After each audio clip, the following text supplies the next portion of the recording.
Friends, welcome to our Sayali fashion designer channel आणि मी आहे सायली. तर तुम्हा सगळ्यांचं आपल्या आजच्या नवीन अशा छानशा व्हिडिओमध्ये मी मनापासून खूप खूप स्वागत करते. तर कसे आहात तुम्ही? नक्कीच मस्त आणि मजेत असणार आहात. आणि खरं तर आज मी तुमच्यासोबत खूपच सुंदर लेटेस्ट ट्रेंडिंग न्यू लुक मधली ब्लाउज डिझाईन शेअर करणार आहे. ऍक्च्युली बऱ्याचदा आपल्याला त्याच डिझाईन बनवून कंटाळा येतो, वेगळी युनिक डिझाईन बनवायची असते, पण कशी बनवावी हे सुचत नाही. तर आजची जी काही डिझाईन आहे तर याची मी तुम्हाला संपूर्ण कटिंग आणि स्टिचिंग अतिशय सावकाश स्टेप बाय स्टेप आणि खूप काही महत्त्वाच्या फिनिशिंगच्या टिप्स अँड ट्रिक्स सहित सांगणार आहे, जेणेकरून तुम्हाला आपला आजचा हा व्हिडिओ बघून अशी छानशी लेटेस्ट ट्रेंडिंग न्यू लुक मधली ब्लाउज डिझाईन बनवणं खूपच सोपं जाईल. त्याचबरोबर सगळ्यात महत्त्वाचं म्हणजे याची पद्धत इतकी सोपी आहे की बायचान्स जरी तुम्ही कोणी नवीन शिकत असाल तरी सुद्धा तुम्हाला आपला आजचा हा व्हिडिओ बघून अशी छानशी ब्लाउज डिझाईन बनवणं सोपं जाईल. ठीक आहे, सो चला मग वेळ न घालवता आपण आपल्या आजच्या छानशा व्हिडिओला सुरुवात करूयात. आणि हा व्हिडिओ तुम्ही स्किप न करता पूर्ण नक्की बघा, जेणेकरून तुम्हाला आपला आजचा हा व्हिडिओ बघून अशी छानशी ब्लाउज डिझाईन बनवणं खूपच सोपं जाईल. ठीक आहे, सो चला मग आता आपण स्टार्ट करूयात. तर हे बघा, इथे तुम्ही बघू शकतात की हा आहे ब्लाउज पीस. खरं तर काटही कटिंग करून सेपरेट केलेला आहे. त्याचबरोबर अस्तर आणि मेन फॅब्रिक असं दोन्हीचा बॅक पार्ट सुद्धा आपण ऑलरेडी इथे कटिंग करून सेपरेट केलेला आहे. सो सगळ्यात आधी आता याचं मेजरमेंट कसं आहे ते मी तुम्हाला सांगते, म्हणजे तुम्हाला तुमच्या मापानुसार ह्या डिझाईनसाठी सहजच कटिंग स्टिचिंग करता यावी यासाठी. सो बघा, मग या ब्लाऊजची उंची आहे 12.5, 1 इंच मार्जिन असं आपण टोटल 13.5 इंचाला इथे मार्किंग करून घेतलेली आहे. त्यानंतर वरच्या साईडला आपण टाकलेला आहे 2.5 इंच गळा रुंदी आणि टोटल 5.5 इंचाचं शोल्डर. ठीक आहे, तर शोल्डर आणि गळा रुंदी किती घ्यायचं त्याचा डिटेल चार्ट मी आपल्या सायली फॅशन डिझायनर या चॅनलवर ऑलरेडी टाकलेला आहे. त्यानंतर याचा मुंडा घेतला आहे 5.25, क्रॉस मध्ये 1.5ला मार्किंग करून बॅक साईडच्या मुंडाचा शेप सुद्धा दिलेला आहे.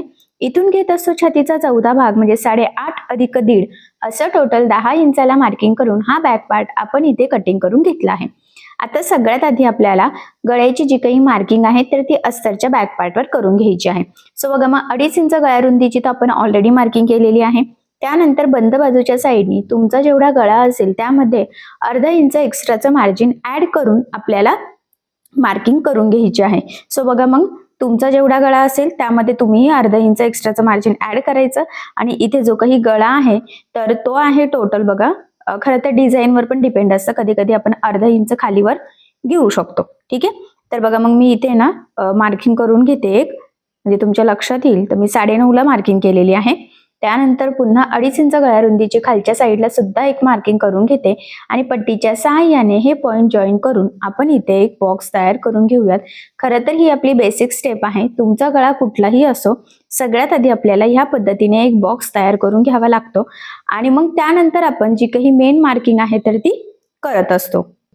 सो बघा, मग इथे आता क्रॉस मध्ये मी 1ला मार्किंग करते आणि गोल गळ्याची मार्किंग इथे करून घेतलेली आहे, कारण आज आपण ट्रेंडिंग अशी गोल गळ्यावरची ब्लाउज डिझाईन बनवणार आहोत.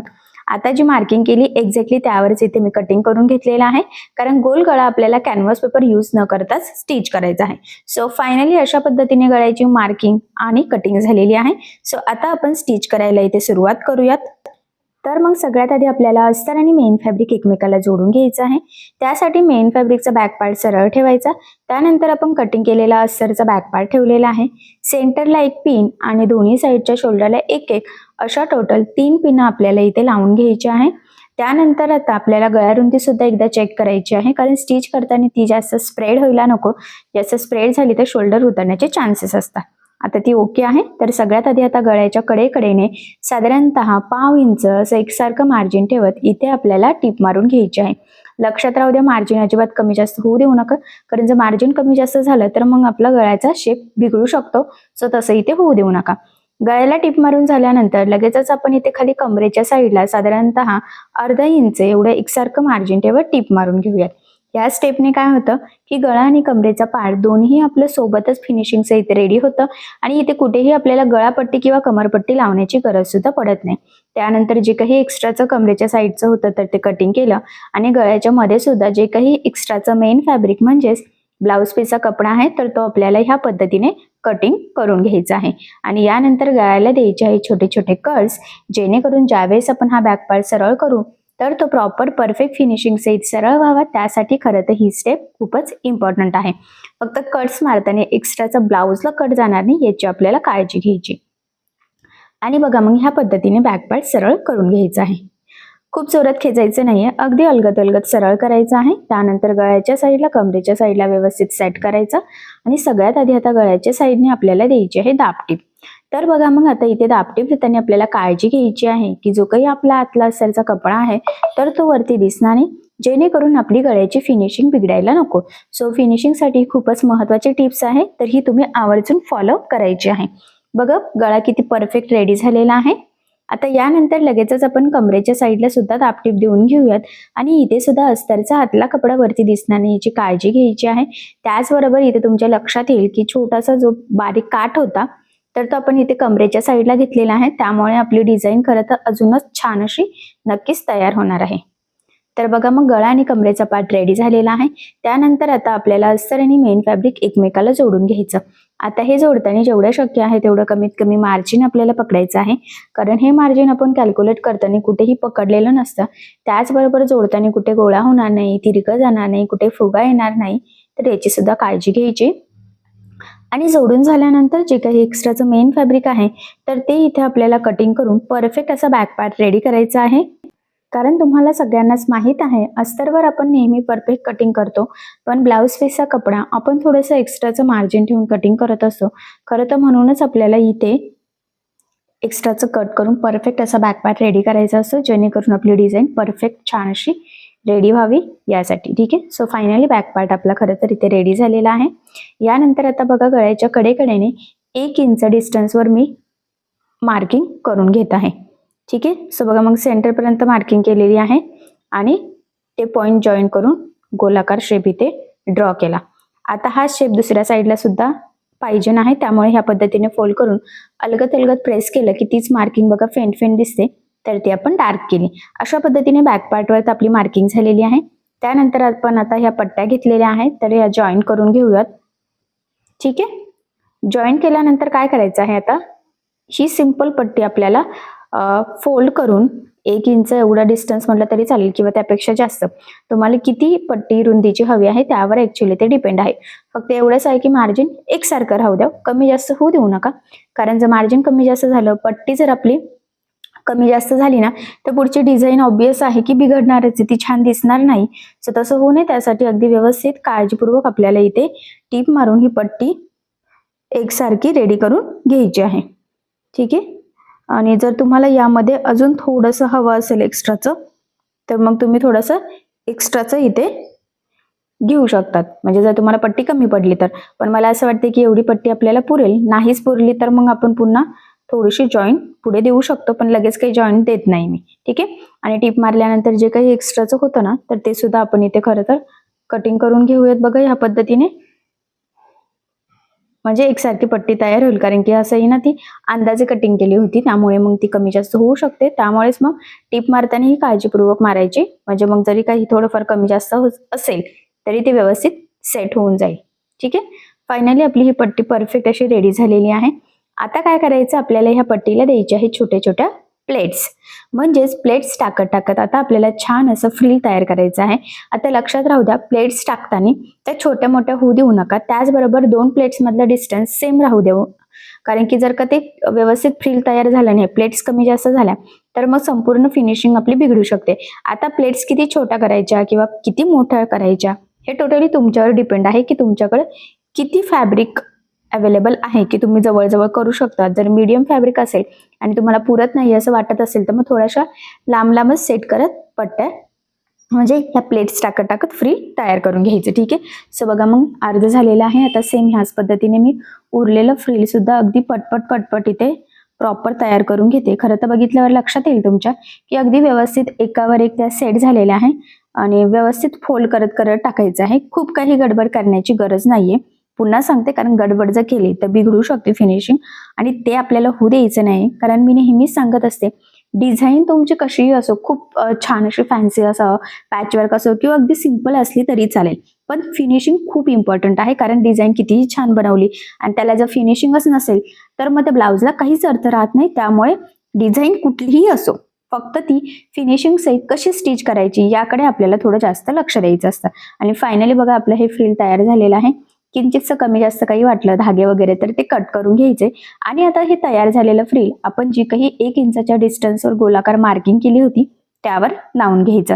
आता हे लावताना बघा अगदी व्यवस्थित काळजीपूर्वक एकसारखं टीप मारत हे फ्रिल आपल्याला खरं तर इथे ह्या बॅक पार्टला जॉईन करून घ्यायचं आहे. फायनल लुक ज्यावेळेस तुम्ही डिझाईनचं बघाल ना त्यावेळेस डिझाईन खरं तर खूप सुंदर अशी दिसणार आहे. आणि जर का तुमचं साडी आणि ब्लाऊज पीसचा कलर कॉम्बिनेशन कॉन्ट्रास्ट असेल तर मग तुम्ही इथे फ्रिलसाठी कॉन्ट्रास्ट कपडा म्हणजे साडीचा कपडा सुद्धा नक्कीच वापरू शकतात. सो बघा मग फायनली गळ्याच्या कडेकडेने अगदी प्रॉपर व्यवस्थित पद्धतीने आपण हे फ्रिल लावून घेतलेलं आहे.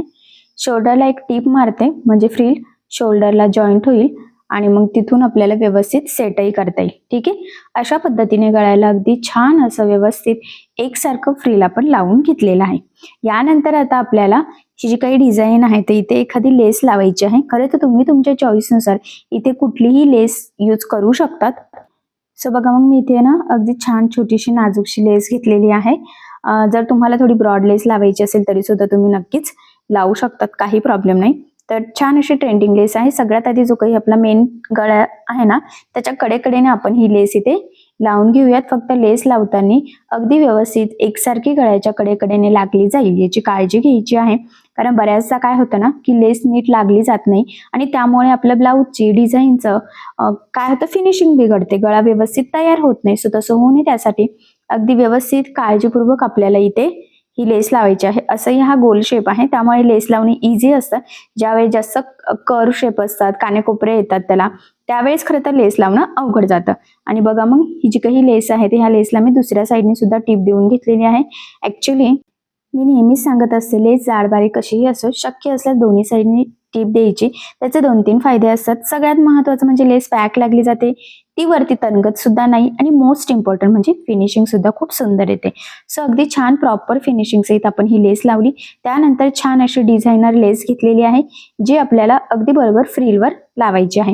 म्हणजे काय होईल त्या फ्रिलच्या कडेकडेचे धागे वगैरे निघण्याचे चान्सेस पण राहणार नाही. अर्थातच आपला ब्लाऊज सुद्धा लवकर खराब होणार नाही.